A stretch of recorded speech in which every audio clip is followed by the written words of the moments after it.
said, exploding books. I've seen Ronnie Coleman, obviously I competed with him.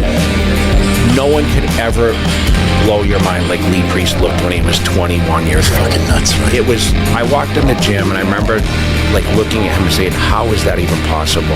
He could barely walk, his legs were so big. And I think he almost downsized as his career went on, but he was massive.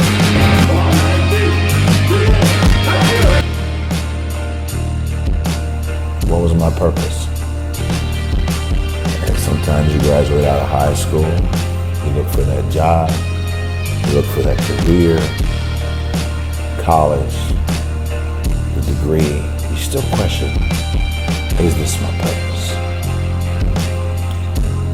Well, I want to tell you, until you find the center of your being, you will continue to walk and live.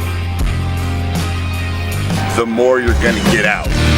Now, for whatever reason, people understand this. The more you're going to get out of it. The more hours you spend working on anything, the more you are going to get out. You train, the more you eat, the more you sleep, the better results you're going to get. So squats and shoulder press done. Hit 100 for 5 on squats and 120 on shoulder press for 4. Cable lateral raises next. Compared to dumbbells, cables keep tension on the delt pretty much throughout the entire movement, especially at the bottom where the dumbbells usually kind of go slack. This really targets the medial delts, which are pretty responsible for like shoulder width, like broadening your frame. Here I'm like trying to keep the range controlled and stopping just below like shoulder height. Going higher doesn't increase delt activation, it often just shifts stress to the traps. Isolation movements like this don't need, really heavy weight. It's just more about controlling the movement, trying to get good range of motion, but not obviously too high. But yeah, again, great side delt exercise. Moving on to the next leg exercise, leg extensions, which are one of the best, if not the best, quad isolation exercise. Here, the knee joint is doing like pretty much almost all the work, which makes it perfect for directly loading your rectus femoris and vastus muscles, which basically sciencey word for like your quads. I'm locking out with control here rather than like swinging the weight, because like at the end of the day, momentum reduces actual muscle tension and it shifts it to your lower back.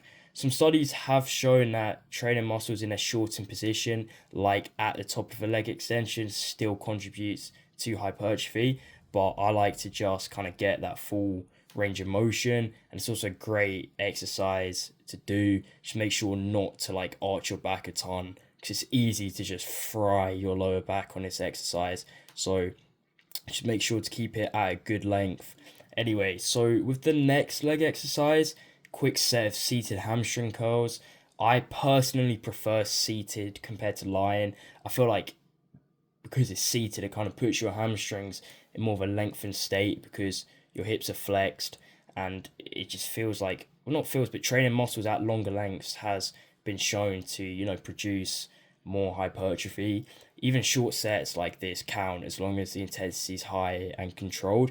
But I wanted to try out lying hamstring curls, so finishing off with that. This hits the hamstrings differently since the hips are extended, which shifts emphasis slightly towards, the knee flexion strength. Here I'm just trying to focus on like a slow negative.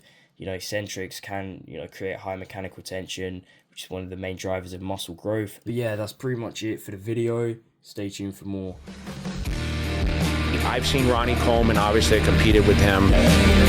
No one could ever blow your mind like Lee Priest looked when he was 21 years old. Fucking nuts, right? It was, I walked in the gym and I remember like looking at him and saying, how is that even possible?